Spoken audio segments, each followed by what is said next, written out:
Mercoagro Talks 2026, uma edição histórica, 3 décadas do maior evento da América Latina de processamento de proteína animal. E a gente recebe no estúdio hoje responsável por todo o sucesso dessa edição, dessa 14ª edição, gestor da Mercoagro, Cervelin. Uma edição histórica, né, com ampliação de área, com ampliação de expositores. Olha, Vanti, eu confesso que a alegria ontem deu um frio na barriga porque a gente tinha muita coisa a fazer de manhã. Mas graças a uma equipe a gente consegue fazer as coisas acontecer. E abril com Mercoagro, sem chuva não é Mercoagro, né? Então, pela tradição, chuva à vontade, mas a felicidade é muito grande porque a gente vê cheio os corredores, a gente vê as pessoas fazendo negócios, depoimentos que pagou meu investimento no primeiro dia, né? As pessoas, nossa, admirando o espaço, a novidade, quão grande é. Então isso dá uma certa alegria para a gente, mas não pode ser vaidade, porque senão a gente estraga o doce, né? Então a gente precisa tirar as boas lições, temos muitos aprendizados que a gente está acompanhando, e a grandeza, ela é de uma equipe que começa a trabalhar lá atrás, faz nos detalhes, que às vezes o cara nem aparece, mas é tão importante quanto eu, que estou à frente, dizendo que precisamos fazer isso ou aquilo. Então é uma equipe e o sucesso é nosso. Cervelin, hoje, né, a gente, de todas as empresas que passaram aqui pelo podcast, que a gente ouviu, uma palavra foi constante. A Mercoagro é um evento onde tem leads qualificados, ou seja, todo cliente que entrou dentro do stand era um cliente com potencial de compra, com interesse e com grande conhecimento. Ou seja, isso é um aproveitamento de 100%, né, da visitação. Você sabe que esse é um trabalho que a gente fez de bastidores, que começa lá no planejamento. Nós, quando contratamos a agência de comunicação, nós elencamos todas as cidades brasileiras com frigoríficos, elencamos todos os cargos que é de interesse estar na feira, e aí a nossa comunicação foi em cima desse povo para buscar essas pessoas. Então eu acabei de receber uma ligação antes do Nordeste, e o cara disse o seguinte: a Mercoagro está conhecida aqui, o pessoal não pode estar com ciúmes das coisas que estão acontecendo. Então é sinal que nós chegamos. Nós fizemos uma boa abordagem na América Latina, que é como é a número 1 da América Latina. Mais de 20 países, né? Isso. Visitantes de mais de 20 países. Até ontem eu tinha 21, hoje já tem 22, que já me citaram mais um país, Honduras, que também tem presença aqui.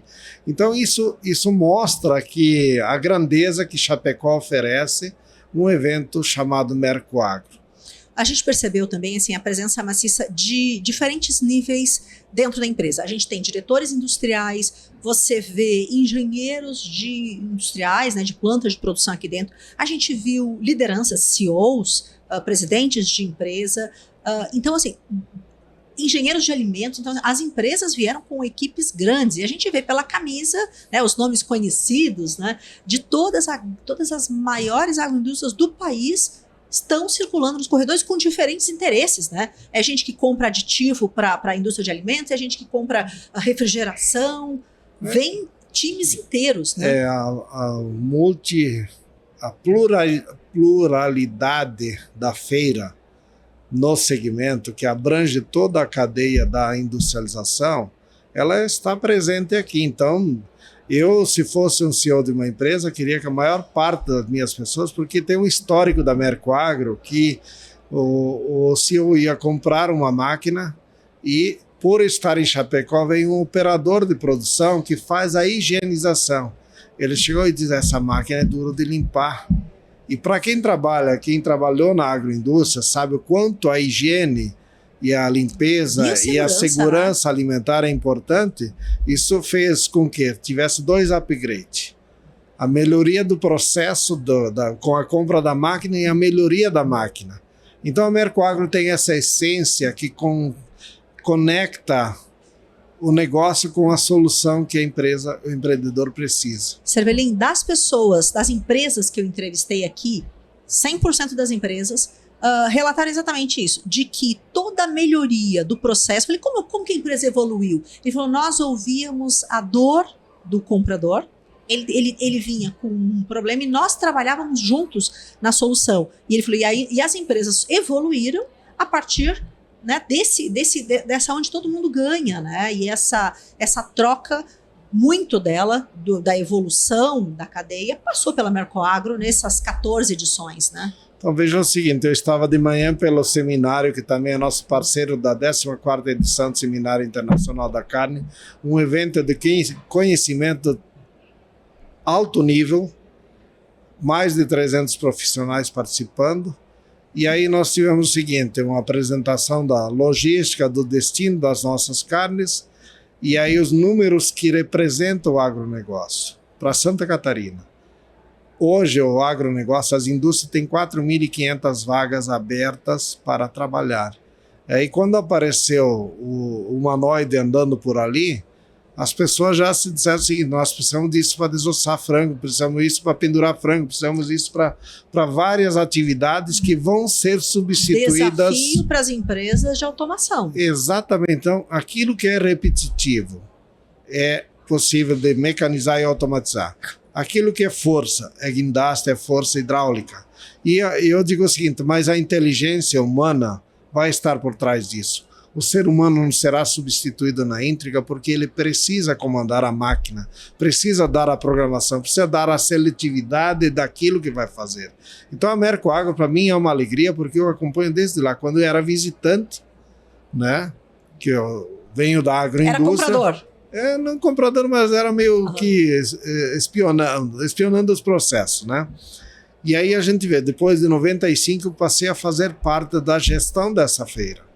E aí a gente foi buscando conhecimento, viajando para outras feiras internacionais, buscando a sinergia, o que precisa entregar. Então, organizar uma Mercoagro, entregar algo de valor. É atender, é superar as expectativas, tanto do expositor que paga a conta, e do visitante que vem e faz negócio com o expositor. Então, no tripé da feira, negócios, relacionamento e conhecimento, a gente está muito focado a entregar algo de valor. Tanto que os leads, como falam de valor, é porque a gente pensou lá na comunicação, para quem que eu vou divulgar?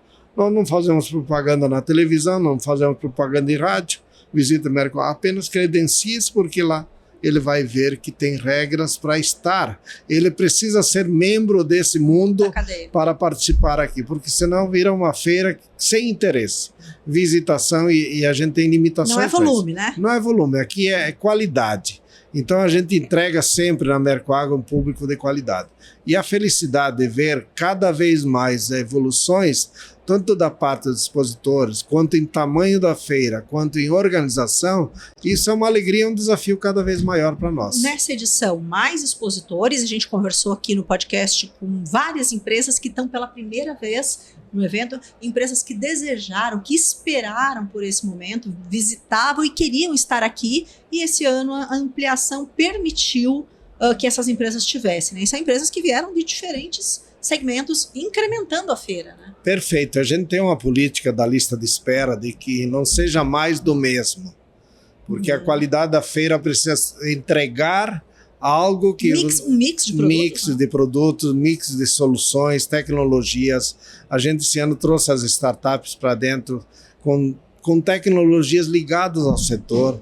Tem o Senai que está sempre presente em todas as edições aí com tecnologia de ponta, agora vai ter novidades aí ao fim do ano. Então, eu digo que as parcerias que a gente consegue fazer um evento de grandiosidade.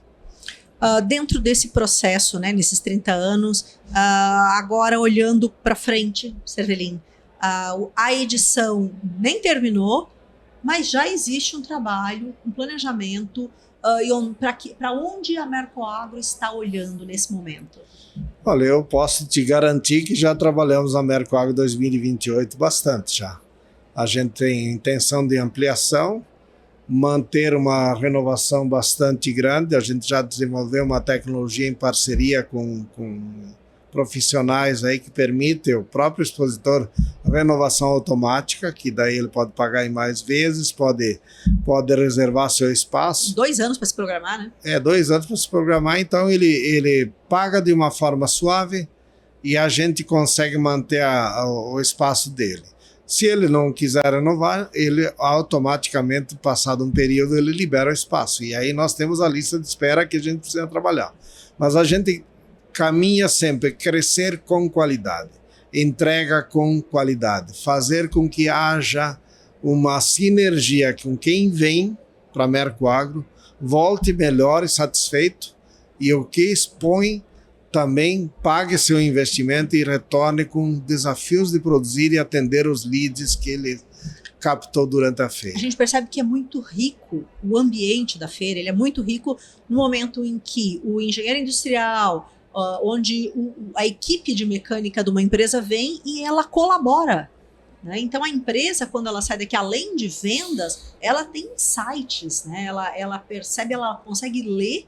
Perfeito. Ainda que ela não faça venda, ela consegue ler a dor do setor, né? Seja por ergonomia, por durabilidade, por eficiência energética. Ele sai daqui já com a mente né, pronto para novos lançamentos. Né? É um universo, digo, desafiador, porque eu fiz a qualidade total com o japonês, né? Ele diz o seguinte: se alguém te apontar o problema, agradeça, ele está te presenteando. Então aqui eu diria o seguinte, são presentes, porque o cara vem com a dor e isso significa que eu já tenho um caminho para buscar a solução para isso. Já tenho que buscar o antídoto, o remédio para que as coisas aconteçam. Ou seja, eu já tenho que produzir uma tecnologia que atenda essa demanda. Aquilo que eu fiz a leitura hoje no discurso do secretário da BPA, é a necessidade de automação, de tecnologia, de robotização. Não adianta, nós temos que caminhar para isso, porque cada vez a pessoa não quer trabalhar nos horários que normalmente as plantas operam, movimentos repetitivos que não agregam muito valor, que causam algumas lesões com o tempo e assim por diante. Então, as pessoas estão mais seletivas e os processos precisam ser melhorados. E a oportunidade onde está? Aqui na Mercoagro, que reúne todo esse público, essa magnífica massa cefálica que faz a diferença. Uma geração de negócios muito clara, né? É uma feira de negócios. Desde a hora que abre o portão, as empresas, os compradores e os interessados estão negociando a todo momento, isso é muito visível, né? A expectativa de geração de negócios. E outra coisa que eu queria te perguntar, curioso também, né? A valorização do espaço, de ter muitos lançamentos, né? As empresas guardam Sim. as suas novidades para apresentar aqui na feira, né? É uma vitrine, é uma exposição onde vem o novo, é aquilo que há de mais moderno na empresa, se ele tem, ele vai lançar aqui, mesmo que ele já tenha vendido, mas ele vai lançar porque ele vendeu para 1 e ele pode lançar para 1000. Né? Então essa proporcionalidade, ela é imensa, né? Então eu digo o seguinte, é o momento e o local certo. O setor impactado, porque a partir do momento que as empresas não precisam ir para uma feira lá na Europa para ver o que há de mais moderno, e ainda tem uma particularidade que é a personalização do produto para a realidade brasileira, né? A gente tem aqui, mesmo as multinacionais, buscando atender exatamente a característica do produto brasileiro, né? Eu falei ontem, você captou uma situação que eu comprovo, que eu conversei ontem com o CEO de uma empresa, que ele diz o seguinte: para que eu vou mandar para Atlanta, para IFA, se eu tenho tudo aqui, né? Então eu digo o seguinte, aqui é o lugar que a gente se adapta à situação brasileira e as tecnologias estão aqui. Então eu digo o seguinte, a Mercoagro é um desafio que a gente não pode brincar, porque não existe feira consolidada. Cada edição é uma edição, e para edificar um sistema desse não é coisa fácil. Exige planejamento, disciplina, negociações, compartilhamentos, enfim, é um desafio em cima do outro, mas a entrega tem que ser única. Ela impacta diretamente nos negócios, né? Impacta diretamente na cadeia, quando apresenta tecnologias e inovações, mas ela impacta também financeiramente, né, economicamente, na região toda, né? A gente tem hotéis, a gente tem Airbnb, companhias aéreas aumentando a capacidade. Ele é um evento que impacta até em quem não está diretamente ligado à cadeia. Mas todo o trade que está aqui em Chapecó, é o posto de gasolina, é a farmácia, é o supermercado, é o atacado, é o marceneiro, é o eletricista, encanador, serviços, hotelaria. A gente aqui dentro, semana passada, tinha mais de 1.000 pessoas trabalhando na montagem. 70 montadoras? 72 montadoras, então todos os stands, praticamente, exceto 3 que foram aqueles modulares, né? O resto tudo marcenaria produzida. Sofisticado, e né? aqui dentro. Então você faz uma ideia de como isso tu tem que fazer uma logística e planejar todos esses detalhes, senão o dia de abertura e hora já está definido, né? Você não pode, dali para trás é o tic-tac, né? Contra-relógio. É o contra-relógio. Então a gente trabalha com essa pressão, mas que no fundo, quando você vê que concluiu, fez a entrega, é uma alegria imensa. Cervelin, a Mercoagro, ela marca a história da produção de proteína no Brasil. Hoje a gente já tem assim, uma clareza, né, em perceber que o quanto este evento contribuiu efetivamente para o desenvolvimento, né? Hoje o Brasil exporta para mais de 150 países, muito graças, claro, ao empreendedorismo, graças ao cooperativismo, graças ao fomento que financiou isso, mas graças ao ecossistema que a Mercoagro gerou, né? É um legado importante, né? Perfeito, porque você veja só o Polo Chapecó, tem mais de 25%, 26% de expositores daqui. Então veja o seguinte, uma economia que você tem numa feira desse porte, 26% de expositores locais, você sabe que existe um potencial de produção e não são qualquer produtor, né? É categoria internacional, expõe nas feiras mundiais, né?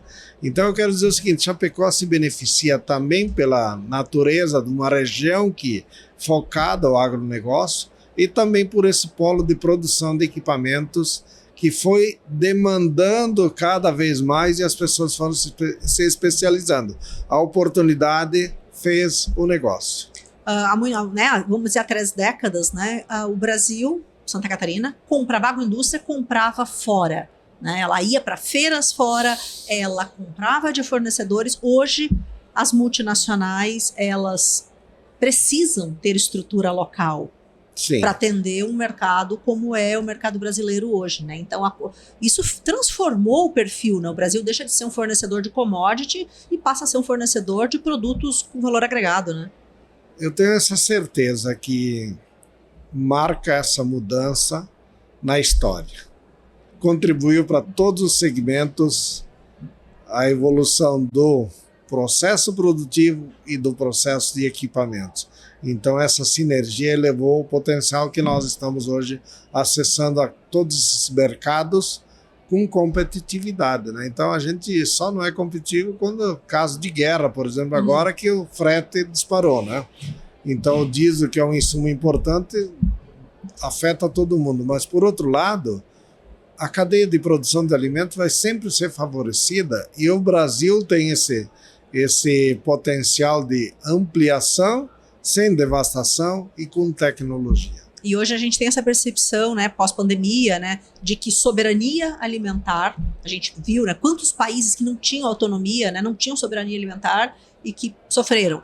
Santa Catarina, o Brasil, não sofreu porque nós produzimos alimentos, né? A segurança alimentar, né? A gente tinha garantia de ter frango na prateleira, de ter ovos na prateleira, porque nós produzimos, né, isso, né? Então, existe um fator ainda, né, de segurança alimentar, de soberania alimentar, que passa pela Mercoagro, né? Com certeza, e veja que no período da pandemia, as cidades que não tiveram agronegócio funcionando, elas padeceram muito mais do que a cidade que nem Chapecó, com o emprego girando dentro das restrições, mas o mercado movimentou, o posto de gasolina, quer dizer, a roda econômica ficou em movimento. Com faturamento, eu me lembro que naquele ano, agroindústrias, né, sistemas daqui de Santa Catarina, distribuíram, né, a renda, distribuíram o prêmio de participação no final do ano, que impactou na economia de toda a região, né? Impactou no mercado imobiliário, impactou nos bens e serviços,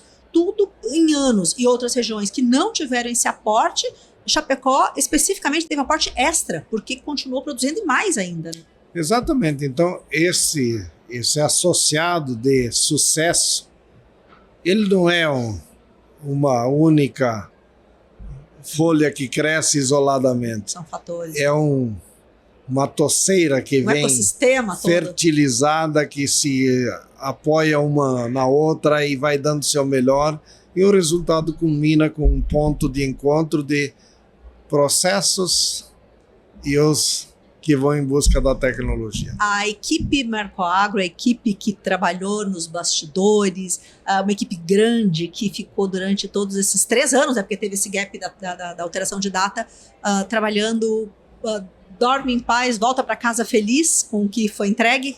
Certeza, não só eu, como a equipe que batalhou, que foram meia dúzia de pessoas aí que realmente deitaram o cabelo, outros entraram mais no fogo agora para o serviço em si, mas na cabeça, no planejamento, nos detalhes, são 3 pessoas, né? 4 pessoas que mexeram Parabéns. desde lá atrás e vem vindo e vai buscando, entre erros e acertos, buscando não cometer a mesma falha, enfim, foi o aprendendo com os próprios erros, né? E aí a gente sempre tem a melhorar, mas eu tenho a felicidade da gente promover uma equipe que a gente consegue trabalhar, fazer o seguinte: se não deu o melhor hoje, com certeza não foi por má vontade, foi por uma necessidade de entendimento, de alguma comunicação que ainda precisa melhorar, né? Então, muito feliz e eu vou dormir bem tranquilo. Vem aí, então, Mercoagro 2028. Vamos em frente, mais uma.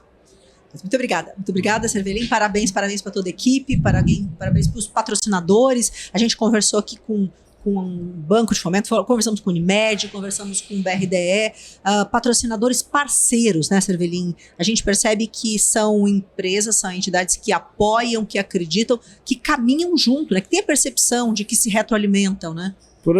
A gente sempre vendeu uma proposta de agregação de valor. A gente nunca chegou pedindo dinheiro. As parcerias que a gente fez sempre vão dizer o seguinte: você topa fazer bem feito? Aurora Coop. Aurora, então, o BRDE, a Unimed, o Cicobi. Quer dizer, são pessoas, são empresas que a gente sabe que estão conosco. E a gente sempre foi com uma proposta de negócio. A gente não pede dinheiro, quer trocar alguma forma conhecimento com dinheiro e assim por diante. A gente faz negócios na essência da feira, tá? Muito obrigada, Cervelin, parabéns mais uma vez. E a gente vai ficando por aqui nesse podcast especial oficial da Mercoagro 2026.